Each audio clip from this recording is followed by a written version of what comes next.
Good afternoon. I know this topic can be controversial, and I want to apologize if I offend anyone's beliefs during my speech. So, starting out, I just wanted to explain what Planned Parenthood is and what they do for people in the United States and globally. Some things Planned Parenthood provides are STD testing and treatments, birth control, women exams, cancer screenings and preventions, abortions, hormonal therapy, infertility services, and general health care. Now that we've covered the basics of what Planned Parenthood is and provides, let's discuss a more debatable subtopic of how the government wants to defund Planned Parenthood. I'll be talking about how Planned Parenthood should not be defunded. My main points throughout the speech will be discussing how Planned Parenthood provides affordable health care for men and women who may not be able to receive it otherwise. Defunding could lead to an increased health care cost, and they provide sex educations for teens who might not have access to it. Also, I'll be talking about how abortions are not the only thing Planned Parenthood is used for. Planned Parenthood is the largest reproductive health care provider. Nearly 80% of the patients that reside with the company are 150% below poverty level. Now, a lot of people dislike Planned Parenthood because of the services they provide, the main topic being abortions. What people don't understand is abortions are not the most used services at Planned Parenthood by far. In recent research, it has been accounted for that just in 2019, abortions were the fifth most provided services, which was only 3% of their entire services for the year. Topping abortions were STD testing and treatments for men and women, which is the largest used services throughout Planned Parenthood, contraception services for men and women, cancer screenings and preventions, and other women health services such as pregnancy tests, exams, prenatal services, and miscarriage care. Now, abortions are not for everyone, which is understandable, but in my personal opinion and beliefs, you have to take into account all the possibilities of why someone would go through an abortion. One possibility would be rape and incest. In an article written by Alea E. Dastastri in USA Today, she states only 1% of women who obtain abortions are because they are rape victims, and only 0.5% of women who obtain abortions are incest victims. Now, as we know, certain states have already passed abortions bans with very little reasons to dismiss the law. In 2016, 4 states, including Georgia, passed a 6-week abortion ban.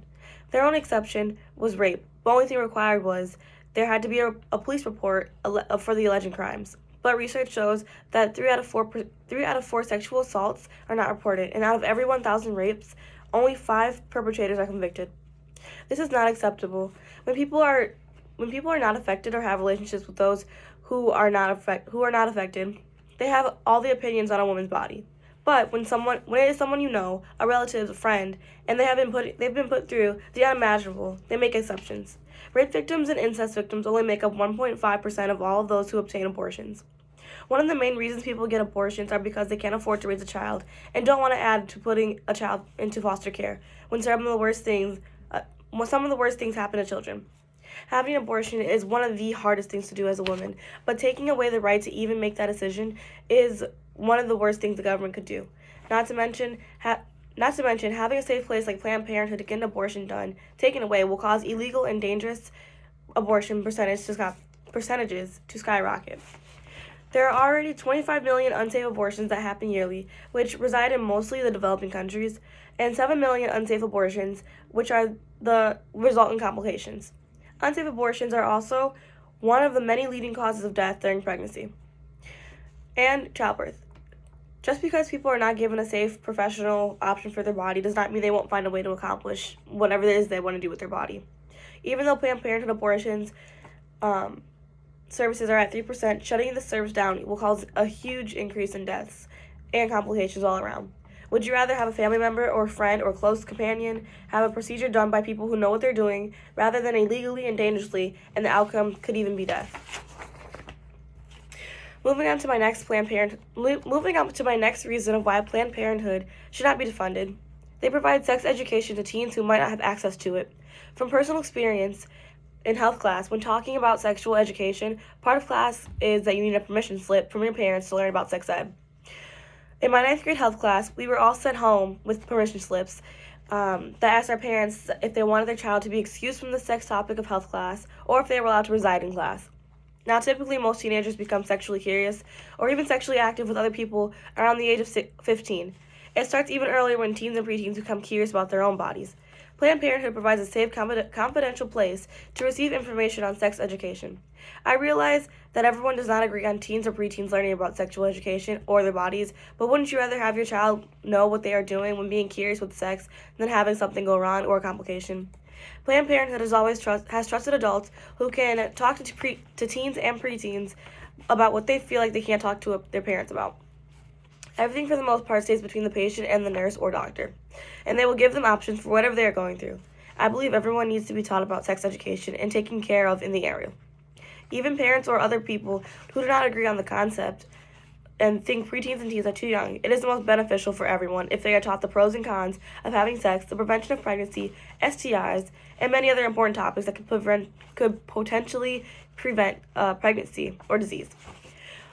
Whereas if parents do not sign up on sex education, they might lead to just more of doing or using the internet or experiencing themselves, which could result in complications or pregnancy, death, or diseases.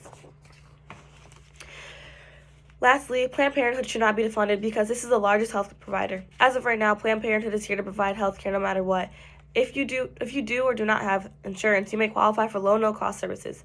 This means that if they get defunded, the thousands, if not millions of people will no longer have access to affordable reproductive health care because there's simply not enough health care providers to pick up the slack Planned Parenthood provides. In a study done in Texas, they found that pregnancy-related deaths doubled after the state stopped reimbursing Planned Parenthood and imposed stringent funding cuts for women in health, and 54% fewer patients in the state received health care. In Wisconsin, fewer women could access life-saving cancer screening for the following of the closure of Planned Parenthood centers. So you see, taking down Planned Parenthood initially causes more harm than it does good. There's no good action for Planned Parenthood except keeping it open. I understand everyone's arguments and this is why there needs to be a compromise. We should be able to do whatever we want to do with our bodies, and if they are going to defund Planned Parenthood, there will just be another reproductive healthcare center that opens back up, and we will be in the same cycle we are in now. My call to action is honestly there be no action, and if there is an action, it should be boosting Planned Parenthood and not tearing it down. In conclusion, Planned Parenthood should not have its money taken away. They provide for everyone, and shutting it down or taking away from it would be a mistake. It would cause illegal and dangerous operations to occur, and it would take affordable reproductive health care and increase reproductive health care costs, and it would take away a safe space for those who want to learn and receive help with sex education. Wouldn't you want your family and friends to be safe in all aspects of reproduction health care and be able to do what they want with their bodies? I know I would. I want mine to be able to do. Thank you for listening to my speech.